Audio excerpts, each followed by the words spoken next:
Greg Reminger. I'm the Magny USA dealer, and I'd like to introduce Dr. Paul Salmon. Salmon is a longtime Magny flyer, and he just accomplished a world record, or several world records, in his Magny M22 Voyager. Paul, you put the name to Voyager in this. Yeah, it was the perfect aircraft to take for the trip because I needed to take some supplies with me.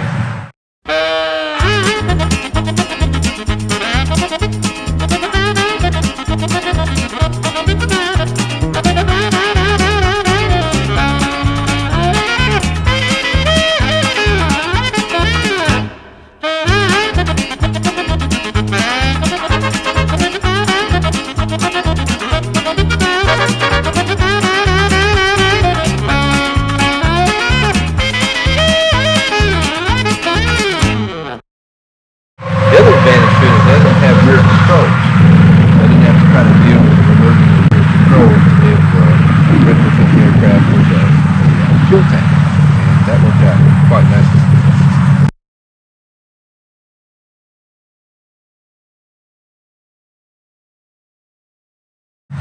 How does it feel to be a world record holder now? I feel the same today as I did yesterday. Well, not much different. A little tighter. Yeah, a little more sleep deprived than usual.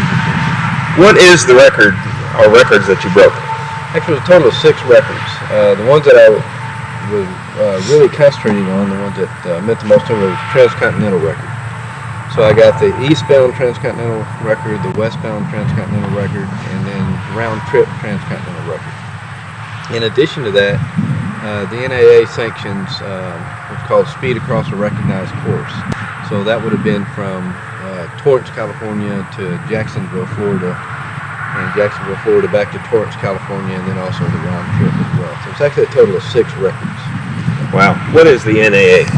NAA is the National Aeronautics Association, and they sanction all of the record, world record runs, or the record aviation record runs here in the United States. And the way the process basically works is if you go for a world record, it must first be sanctioned by your home country. For the U.S., that's the NAA. And so you contact the NAA, tell them your intentions, what you're wanting to do, and they will give you a sanction for a period of 90 days typically to complete the records that you've applied for. And then there's a fair amount of paperwork. You have to be very specific with the record that you're wanting to set, distance, your takeoff and landing points, and a fair amount of documentation and all of that.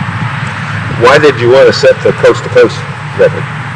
Well, just an interesting record. It's one that I always kind of, probably for the last 10 years, have kind of been interested in setting it. And initially, the first transcontinental record in the Gyroplane was actually a contest, more sort, between Amelia Earhart and a gentleman named Johnny Miller. And Amelia was actually hired by the Beachlight Corporation, and they purchased an aircraft for her to fly from the East Coast to the West Coast for publicity purposes. Early on in aviation, companies would sponsor people to set all sorts of records and with novelty flying, so to speak. So anyway, they had hired Amelia Earhart to fly the transcontinental and set the record with the first transcontinental flight in the Gyroplane. What Amelia didn't know was that Johnny Miller had purchased a Pitcairn PCA-2 gyro, the same as the one that was purchased for her. They both received their gyroplanes within just a day or two of each other. And Johnny immediately headed for the East Coast, refueled, and took off for the West Coast to set the record. And he began the adventure, I believe, on May 14, 1931.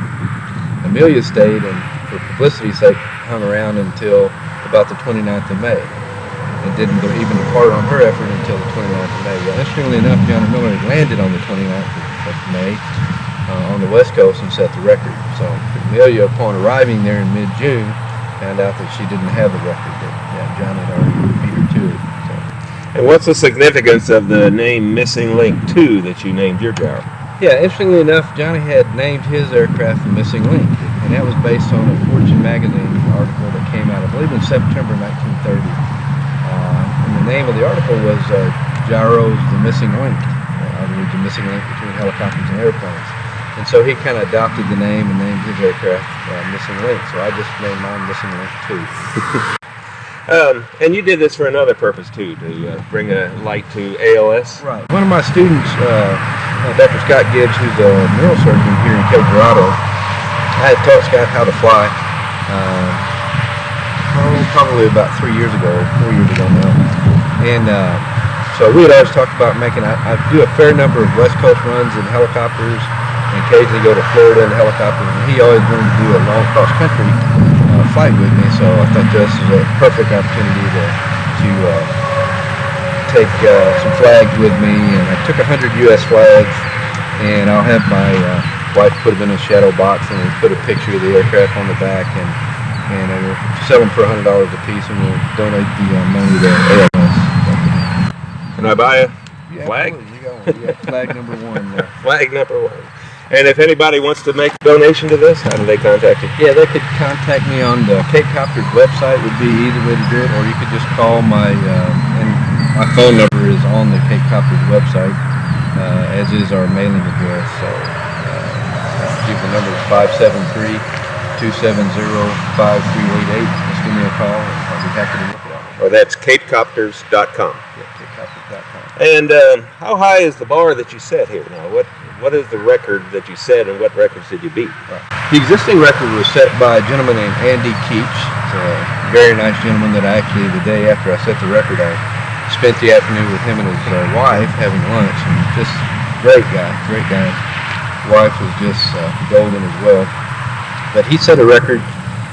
The initial record was set by Johnny Miller in 1931. Andy, that record stood for about 72 years. Andy then rebroke Johnny Miller's record in 2003, I believe in October of 2003.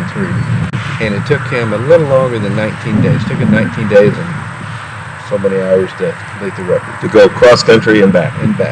Total round trip time. And then when I did it in 3 days, 4 hours, and 30 minutes, give or take a minute. So that's a high bar for somebody. Somebody have to get awfully lucky with winds and weather to beat that one. I got awfully lucky with winds and weather. So. Do you remember how many hours in the air, flight hours you had? We totaled it up. It was actually 25.3 hours going from the west coast to the east coast, and 22.6 hours going from the east coast to the west coast, which is really unheard of. Typically, your speeds going back to the west coast are longer because 95% of the time you're going to be pushing a headwind. The banks are going the other way, so it's really unusual to have less flight time going westbound than it is eastbound. How'd you get those tailwinds going westbound? I got lucky.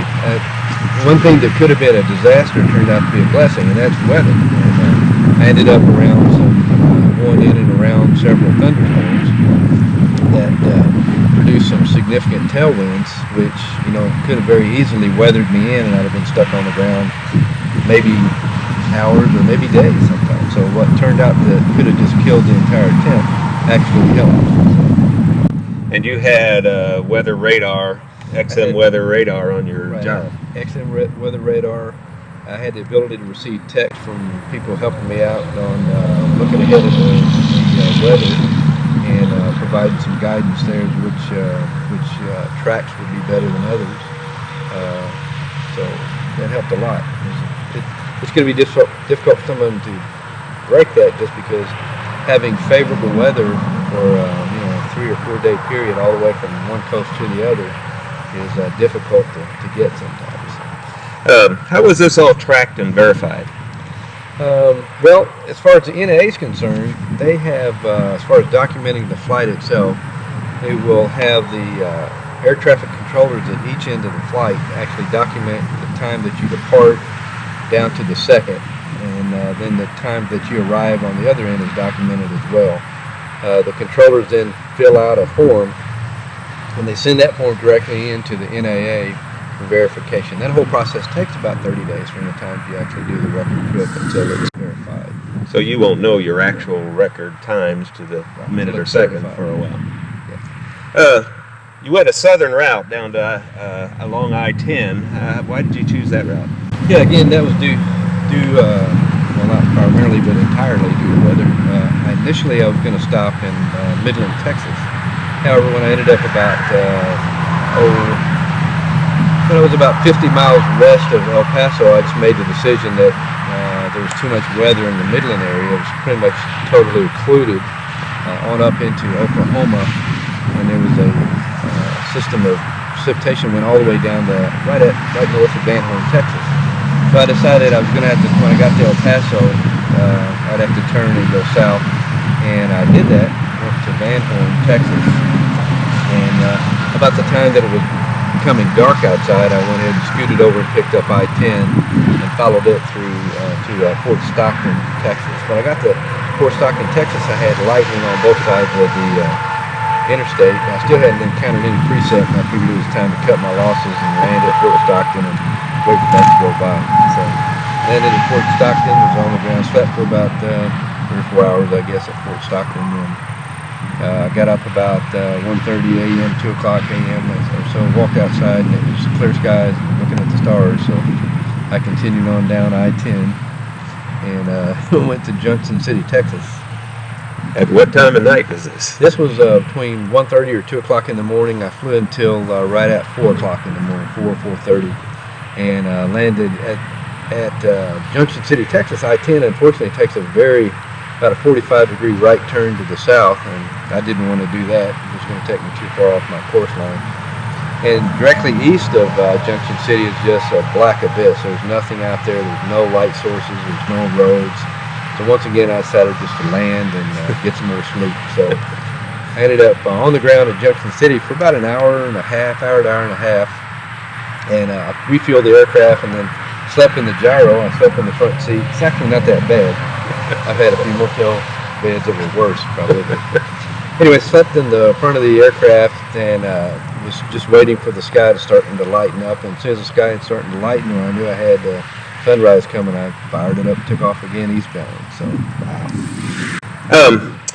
how do you, let's talk about fuel. You flew for pretty long times each time. What'd you do about fuel and how much on board? Yeah, the aircraft actually, it holds 19 and the main tank holds 19 gallons, and I had a bladder tank on board that comes from Turtle Pack in Australia. They manufacture just a variety of different size of ferry tanks that you can use.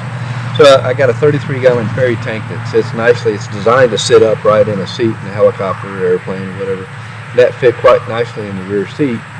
Plumbed that into the main tank, and then I was able to transfer fuel from the bladder tank to the main tank. I would just wait till it ran down to about a half a tank and then put another 6 or 7 gallons at a time in the main tank.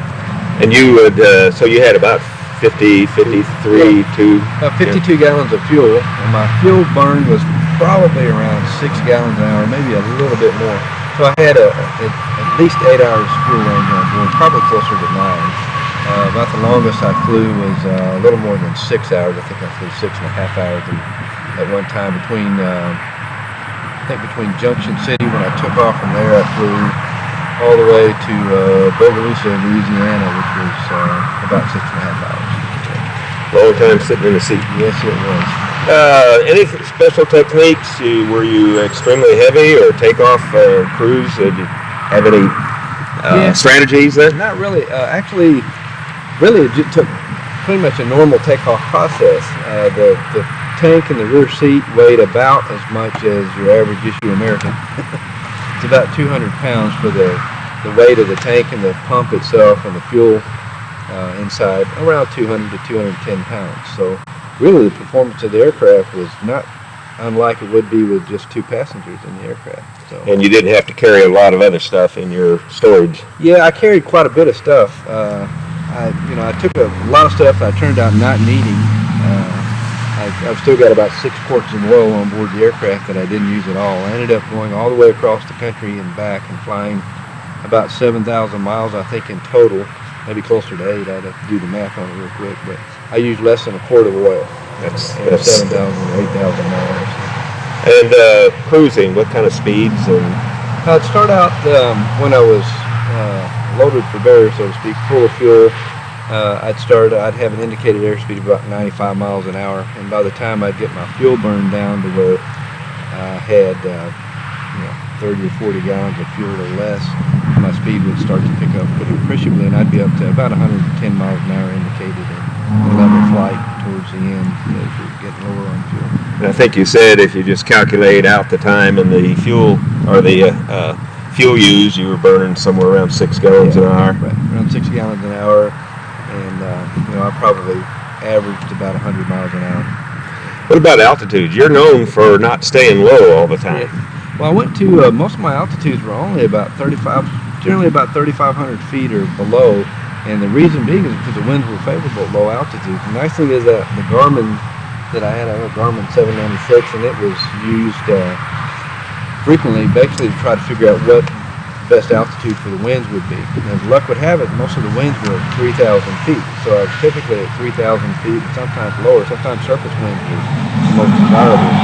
The only time I really got up very high at all, when I was coming in from, I had left Midland, Texas, and was heading to El Paso, and it was dark. I mean, it got dark 15-20 minutes after I left out of Midland, Texas. It was pretty dark. The advantage was it was a full moon, so that helped a lot, and there was not very many clouds where I was at between Midland and El Paso. But in an effort to be able to pick up the lights of El Paso at a great distance, and also to make sure that I cleared by the Guadalupe mountain range as I passed in, I went to 8,500 feet, and that allowed me to pick up El Paso over 100 miles out or so. And I knew that if I stayed just to the south of Guadalupe's peaks, that the ground would be far less than 8,500 feet. I couldn't fly into cumulo granite, like I say, and smack into a hill there. So that worked pretty well. Other than extra fuel, is this pretty well a stock M22? Yep. There's really no modifications to it at all. It has any modifications per se were really just the fuel tank. I do have a Garmin GPS that I use. I have a spot tracker that works off a satellite, which was really neat because as I did the trip, the spot tracker would actually report my position every 2.5 minutes. And we had a link, my son set up a link on our website, on the Cape Copper's website, where you could click and follow along, and it would plot my course. It showed my last 50 positions, and so people could watch me cruise across the country and back in real time. We were all watching excitedly, and every time you made a little zig or zag, what's going on? But that was fun to track it along, and we could actually project when you might get somewhere by measuring the track, figuring out what the times were on that, and then just kind of multiply it out. It was fun to watch it. That was a spot tracker. We've used those before a lot. Yeah, it worked quite well. How was the performance of the Magni overall? That speed sounds pretty. It was great. I mean, I did not have a problem at all. The only mechanical problem I had the entire trip, when I arrived in California, one of the things you have to do is weigh the aircraft. So you have to drain all of the fuel out of the aircraft to get an accurate empty weight from the aircraft. And I noticed at the time that the fuel drain had a slight leak. Not much, just a little bit. It would drip once every minute or so. And as luck would have it, the gentleman that was allowing me to use his hangar there was also an A&P. He's also an anesthesia physician, but he's also an A&P. And so anyway, he had a quick line on getting a replacement drain, and so we put that in, and that was it. That was the only mechanical problem I had with the aircraft the entire time. Well, we worried about a lot of them along the way. So how'd you pass all this time in the air? 5-6 hour flights? Yeah. XM radio helped a lot. So in fact, I listened to, I usually had it on KISS FM out of Los Angeles, and in the past I used to fly traffic with a gentleman that flew traffic for KISS FM and KTLA. So anyway, a lot of listening to music mostly. I'd catch up on a couple of the news channels and listen to a few things on the way, but mostly music. That XM radio is a real lifesaver for long trips. Yeah, prevents boredom. Anything unexpected on the trip? Weather, microburst? I saw a picture that looked fabulous. I sent you guys a picture of a microburst that just absolutely neat picture. But the only real surprises were the weather, and that was the only challenge, is try to figure out the weather and try to guess where you're going to be able to transition through where they're at. But luckily, no mechanical surprises, only the weather and the winds. When you would land, did you tell people what you were doing? Were they surprised? Typically when you land in a gyroplane, you'll usually have a small crowd shows up quickly, and everybody wants to look at it and ask you hundreds of questions. And you're trying to fuel real quick. Yeah, and I'm trying to get the gas in, including the guy that's the fuel men are usually grilling me with questions of what are you doing, what's up, how do you get one of these. So anyway, sometimes the biggest challenge was to get in and get out as quickly as I could. I just had to tell people I'm trying to set a new world record, so I'm going to really need to go. Yeah, rumor has it that you ran into some famous Hollywood personalities out there. Brian Seacrest, one of them. Anybody else? Well, yeah, I talked to Brian Seacrest on the phone. He did a little interview with me on the radio, and then another one I'm not allowed to talk about. Okay, and now the burning question everybody wants to know: how did you handle going to the bathroom? Actually, that was Ryan Seacrest's favorite question: was how in the world do you pee? Well, what I had to do was I would make sure I kept myself relatively dehydrated most of the trip. And it's the old adage of, just drink when you're thirsty comes into play. So I had 4 bottles of water with me. And what I would do is I would just take a sip of water now and then when I was thirsty. And I'd wait until I was about 30 minutes to 45 minutes out from the destination. And then I'd just down 3 bottles of water as quickly as I could. With the plan being that by the time I arrived, I'd have to hit the bathroom and grab 3 more bottles of water and be on my way again. So that was basically my plan. It worked out well. I took a wide mouth Gatorade bottle with me that luckily I didn't have to use at all. So.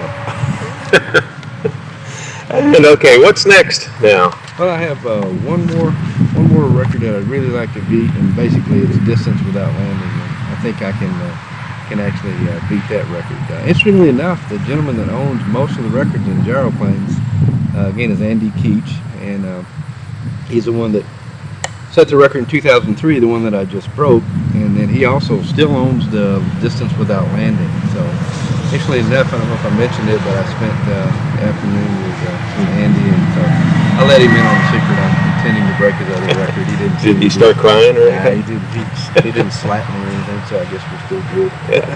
Well, Andy set a lot of records and made gyroplanes famous several years ago. Yeah, he set one record I don't think will ever be broken, particularly by me, and that's altitude. He went to 26,000 or 400 or 800 feet. It was high enough. His name's still in the record book. Yeah, that one will be there for good. Well, Paul, congratulations. Right. It was an exciting adventure for everybody watching, too. Appreciate it, and I appreciate you giving us this time.